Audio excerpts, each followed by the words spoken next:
चलिए अब रुख करते हैं बांकीपुर का, जहां पर बांकीपुर का बॉस कौन होगा इसका फैसला आज होगा। एएन कॉलेज में शुरू हुई काउंटिंग, 31 राउंड में होगी मतगणना। मैदान में पीके समेत 25 प्रत्याशी हैं। पोस्टल बैलेट की गणना हुई शुरू। प्रशासन और निर्वाचन आयोग अलर्ट मोड पर। 300 पटना पुलिस के जवान तैनात, सेंट्रल फोर्स के जवान भी अंदर हैं मौजूद। चलिए खबर पर अधिक चर्चा करते हैं। ब्यूरो चीफ धर्मेंद्र कुमार जी हमारे साथ जुड़ गए हैं।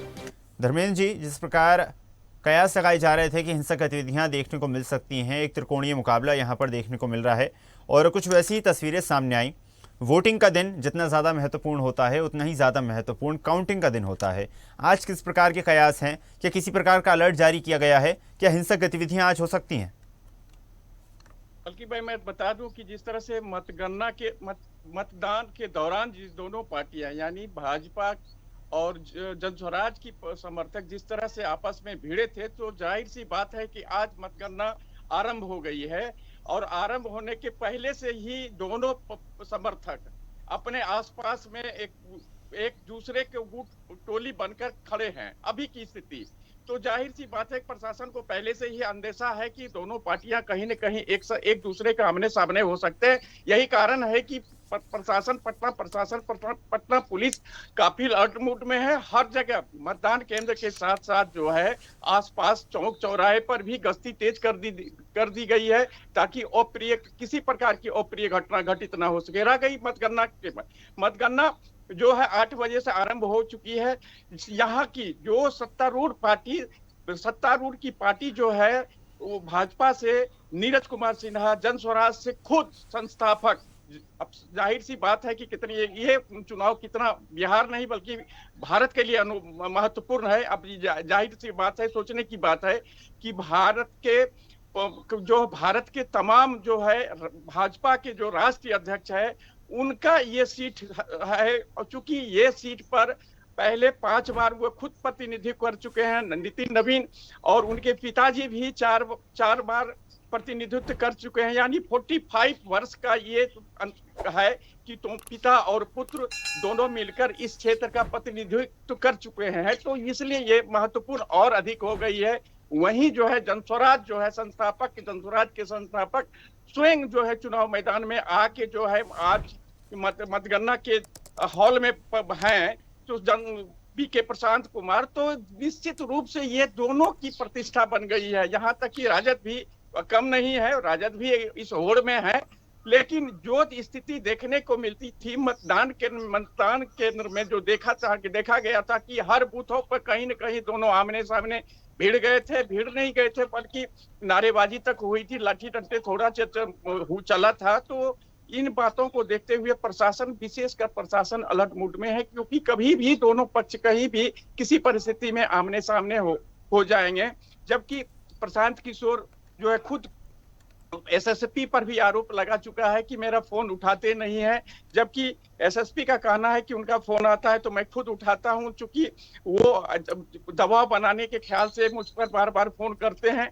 तो इन परिस्थितियों को जो अटकलें चल रही है एक दूसरे के साथ में, जो है ये मतभेद, वो भी पुलिस उसको हल्के में नहीं ले रही, चूंकि हल्का में लेने ये आज के दिन बहुत प्रशासन के लिए महंगा पड़ सकता है। यही कारण है कि प्रशासन भी जितना मतगणना हॉल में फूक के कार्य हो रहा है, पारदर्शिता के लिए सीसीटीवी कैमरा लगाए गए हैं, दंडाधिकारी प्रतिनियुक्ति की गए हैं, और सैनिक बल की प्रतिनियुक्ति की गई है, ताकि शांतिपूर्ण स्थिति में जो है मतगणना संपन्न हो। तो यही कारण है कि प्रशासन भी कहीं चूक नहीं करना चाहती है, क्योंकि प्रशासन अगर चूक करती है तो फिर कोई भी परिस्थिति उत्पन्न हो सकती है। यही कारण है कि पूरे पटना में जो है चौक चौराहे पर पुलिस बल की प्रतिनियुक्ति की गई है, ताकि किसी पर अप्रिय घटना अगर हो तो वहां तत्काल पुलिस मौजूद पहुंचकर हस्तक्षेप कर मामले को शांत किया जा सके।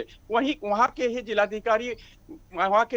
पटना के जिलाधिकारी का डॉक्टर कुंदन का कहना है कि सारी तैयारियां पूरी के साथ मतगणना आरंभ हो चुका है, कहीं किसी प्रकार का अफवाह नहीं है, शांतिपूर्ण मतगणना होगी, इसमें किसी का कहीं लेकिन परंतु नहीं है।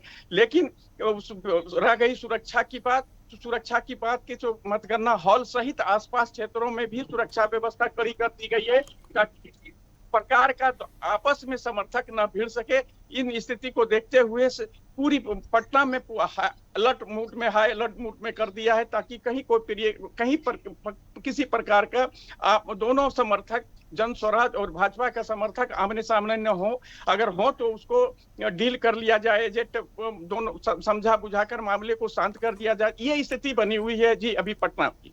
धर्मेंद्र जी, बिल्कुल जिस प्रकार आपने काफ़ी विस्तार से बताया कि जिस प्रकार आज के दृश्य देखने को मिल रहे हैं और वोटिंग वाले दिन देखने को मिले थे, लेकिन अगर इस उपचुनाव को समझने का प्रयास किया जाए, नीतीश फैक्टर बिहार की राजनीति में काफ़ी ज़्यादा इंपॉर्टेंट फैक्टर है। माना जा सकता है जिस प्रकार एक उलटफेर देखने को मिला, मुख्यमंत्री बदला गया, क्या नीतीश फैक्टर का नुकसान भारतीय जनता पार्टी को इस बार बिहार में हो सकता है, क्योंकि विधानसभा चुनाव के बाद ये पहला उपचुनाव है? बिल्कुल सही बात यह है कि नीतीश फैक्टर जिस तरह से ये पहली बार स्वतंत्र रूप से जो है भाजपा चुनाव मैदान में है, और इसमें नीतीश फैक्टर कहीं न कहीं उनको कुछ थोड़ी परेशानियां हो रही है, प्रत्याशियों को नहीं बल्कि मतदाताओं को। हालांकि बयान देके जो है पूर्व मुख्यमंत्री नीतीश कुमार ने अपना एक बयान जारी किया था। बयान जारी करके उन्होंने जनता के, बांकीपुर जनता से अपील किए थे कि मेरे प्यारे भाइयों, जो भी है मेरे गठबंधन के हैं, प्रत्याशी हैं, नीरज कुमार सिन्हा भाजपा की ओर से, एनडीए गठबंधन की ओर से, इन्हें भारी मतों से विजयी बनाया। तो इस तरह से अगर वीडियो को या बयान देके प्रचार करना, तो कहीं न कहीं ये थोड़ी सी लग रही है कि कुछ गड़बड़ है। हालांकि जो एनडीए का कहना है, आज भी एनडीए के इन लोगों से मेरी बात हुई है कि उन्होंने कहा कि मेरी जीत पक्की है, सुनिश्चित है। वहीं जनस्वराज के समर्थक भी का कहना है कि मेरी जीत सुनिश्चित है। वहीं राजद के समर्थक का भी कहना है कि मेरी जीत सुनिश्चित है। लेकिन अब ये घटा छट जाएगी, कुछ ही घंटों में मामला कि जीत आखिर ये ताज किसकी होगी। धर्मेंद्र जी, प्रशांत किशोर की बात कर लेते हैं। जिस प्रकार अनेक राज्यों में अनेक दलों के साथ उन्होंने एक अलग भूमिका के रहते हुए काम किया और उन पार्टियों को सफलता भी प्राप्त हुई, लेकिन जब बिहार में वो अपना दल लेकर प्रचार प्रसार करते नजर आए, चुनावी मैदान में उतरे, तो उतनी ज़्यादा सफलता प्रशांत किशोर को नहीं मिली जितनी ज़्यादा एक्सपेक्टेड थी। इस उपचुनाव की अगर बात की जाए तो क्या लगता है आपको, प्रशांत किशोर का, उनके दल का किस प्रकार का प्रदर्शन रह सकता है? देखिए, ये चुनाव जो है दोनों के लिए जिंदगी और मौत की सवाल है। दोनों, मैं बार बार कहा, इसके पहले भी मैं बोल चुका हूं, क्योंकि यहाँ राष्ट्रीय के भाजपा अध्यक्ष हैं, भाजपा के राष्ट्रीय अध्यक्ष हैं नितिन नवीन, और इधर से जन स्वराज से खुद संस्थापक प्रशांत किशोर हैं, और दोनों उतने ही मेहनत की है। चूंकि जब प्रचार प्रसार था तो तमाम अपने ओर से फौजें की जो है प्रचार के लिए झोंक दी गई थी भाजपा की ओर से, लेकिन प्रशांत सिर्फ अकेले अपने हर क्षेत्र में घूमते रहे, और निडर होके नहीं बल्कि आत्मविश्वास के साथ। तो लगता है कि ये आत्मविश्वास कहीं न कहीं उनके मनोबल को बढ़ा के और आगे की प्रक्रिया शुरू कर दी है। हालांकि जनस्वराज के प्रत्याशी जो प्रशांत किशोर से मेरी मुलाकात मॉर्निंग वॉक में हो गई थी, तो उन्होंने स्पष्ट रूप से कहा कि मेरी जीत होगी, चूंकि बिहार वासी मुझे एक मौका दिया है, और उस परिस्थिति को अगर देखा जाए तो निश्चित रूप से मेरी जीत होगी। और बिहार की जनता उतनी अब समझदार हो चुकी है, हर चीज को समझ चुकी है। यही कारण है कि मेरे साथ समर्थक है, मतदाताओं का समर्थक है, मेरे साथ है। तो वहीं भाजपा का भी नीरज सिन्हा का कहना है कि मैं राष्ट्रीय लेवल का प्रत्याशी हूं, और इसमें तमाम भाजपा के स्टार प्रचारक भी प्रचार मैदान में, चुनाव में प्रचार प्रसार कर चुके हैं। तो इसलिए मुकाबला तो कड़ा होना ही तय है। और लेकिन आज जो मतगणना का है, तो आज तो कुछ घंटों में पता चल जाएगा कि किसकी होगी सरताज। जी बिल्कुल, माना जा सकता है कि सभी दलों के, सभी प्रत्याशियों के अपने अपने दावे हैं, लेकिन जीत का ताज किसके सिर सजेगा ये कुछ वक्त बाद पता चलेगा। आपका धन्यवाद सर, जुड़ने के लिए और जानकारी साझा करने के लिए। और ऐसी ही ताजा खबरों के लिए लाइक, फॉलो और यूट्यूब पर सब्सक्राइब कर बेल आइकन जरूर दबाइए, और हर अपडेट के लिए विजिट कीजिए स्वदेशलाइव.com।